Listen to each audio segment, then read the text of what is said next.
या सर्व व्यासपीठावरील मान्यवरांना मी विनंती शिक्षण सभापती निलेशजी सामंत साहेब, यशवंत गावडे साहेब, महालक्ष्मी ज्ञानवर्धन वाचनालयाचे अध्यक्ष विजय तुळसकर साहेब, गोठवे लोकमान्य कोऑपरेटिव्ह सोसायटीच्या स्वागत करतो। मुख्यमंत्री समृद्ध पंचायत राज अभियान आणि महिला स्नेही ग्रामपंचायत अभियान अंतर्गत ग्रामपंचायत परोळे बाजार, युवक कला क्रीडा मंडळ परोळे, महालक्ष्मी ज्ञानवर्धिनी वाचनालय परोळे बाजार आणि युनिक ब्लड मोटिवेट फाउंडेशन यांच्या संयुक्त विद्यमानाने आयोजित रक्तदान शिबिर आणि महिलांसाठी हेमोग्लोबिन तपासणी शिबिरास आजचा उपक्रम हा केवळ एक कार्यक्रम नाही, तर तो एक मानवतेचा उत्सव आहे। रक्तदान म्हणजे जीवनदान। एखाद्याच्या श्वासांना त्याची काळजी घेण्यासाठी आयोजित केलेले हेमोग्लोबिन तपासणी शिबिर हे ग्रामपंचायतीच्या आरोग्यदायी समाज निर्मितीच्या दृष्टीने एक महत्त्वाचं पाऊल आहे। या कार्यक्रमाद्वारे आपण समाजात सेवा, सहकार्य आणि संवेदनशीलतेचा संदेश देत आहोत। ग्रामपंचायत परोळे बाजार व सर्व सहयोगी संस्थांच्या वतीने सर्व नागरिकांना या उपक्रमात सहभागी होण्याचं मनापासून आवाहन करतो। चला रक्तदान करू आणि आरोग्य तपासणी करून समृद्ध, सशक्त व निरोगी ग्राम समाजाच्या निर्मितीत योगदान देऊया।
परोळे ग्रामपंचायतीचं पहिल्यांदा मी अभिवादन करतो सर्वांच्या वतीने।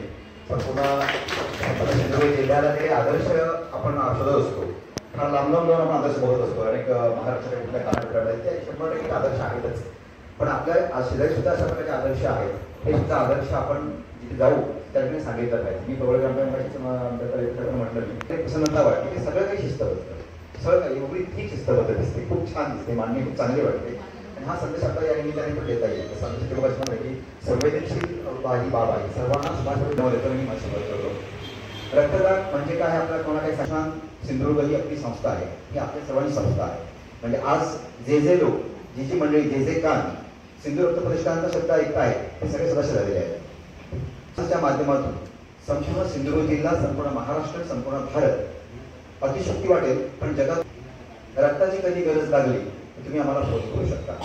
माझ्याबरोबरच या त्यांचं आता गाव आहे युनिक ब्लड मोटिवेटर्स म्हणून जी संस्था काम करते आहे मुंबईमध्ये। युनिक ब्लड मोटिवेटर्सच्या माध्यमातून सुद्धा रक्ताची कधी गरज लागली तर त्यांच्याकडून पूर्ववर्ती जर समजा आम्ही कधी अपुरे पडलो आम्हाला सुद्धा एखादा दुकान सापडला नाही, काही वेळ झालं नाही तर आम्ही आणि त्यांच्याकडून सुद्धा की आम्हाला कार्यक्रम करता येतो संयुक्त विद्यमान आहे, कारण आम्ही मित्र संस्था हा तर या सगळ्यांच्या माध्यमातून तुम्हाला कधीही कुठेही कोणत्याही क्षणी जर कधी रक्ताची गरज लागली तर तुम्ही कधीही आम्हाला कधी फोन गरज पूर्ण होणार म्हणजे होणार हा 100% करता आहे, 100%.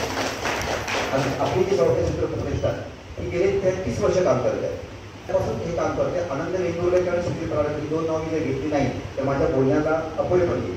हे आमचे आयडॉल आहे, सुधीर पराडकर आणि आनंद वेंगुर्लेकर. त्याच्याकडे फार नाही आता बोलताना केवळ रक्तदानाचं काम करत नाही तर देहदान, अवयवदान यावर जागरूकता निर्माण करते. त्याचप्रमाणे रुग्णमित्र म्हणून कन्सेप्ट आमच्यामध्ये आहे. हे सगळ्या प्रकारचे विविध प्रकारचे रुग्ण आहेत, त्यांना काय मदत करता येईल ती मदत करणं. म्हणजे त्यांना वेगवेगळ्या प्रकारच्या दवा आहेत, योजना कोणत्या कोणत्या प्रकारच्या कोणत्या योजना दवाखान्यात मिळतात, कुठल्या दवाखान्यात जाता येईल आपल्याला असतील तर सुधारण्याचा प्रयत्न आपली संस्था करत असते. रक्तदान, देहदान, अवयवदानाचं काम आपण मोठ्या प्रमाणात केलेलं आहे. लोक तो लावून फॉर्म भरले, शाळा आणि कॉलेजवरती सतत प्रबोधन करत असतो. रक्तदानाचं महत्त्व सांगतो, रक्तदान म्हणजे काय ते सांगतो. अनेकांना म्हणजे तुम्हाला अशा काही माहीत झालं, आता अधिकाऱ्याच्या काळामध्ये प्रबोधन केल्यामध्ये माहीत झालं आहे. पण बॉम्बे फिरवून हा काय प्रकार आहे, इतकं 800 कोटी लोकसंख्येमध्ये फक्त 450 लोकांचाच आहे. त्यावर आपण वाटत होतो की आता तुम्ही नंतर जातो, तर रक्त अनिवार्य आहे. म्हणजे तिचा रक्तगट पॉझिटिव्ह होता, ओ पॉझिटिव्ह होता, असं वेगळ्यापर्यंत जातोय.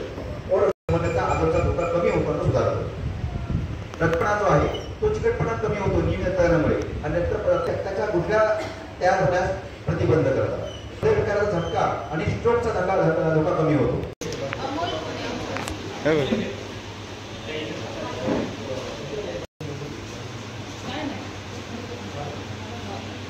ये ना काय नाही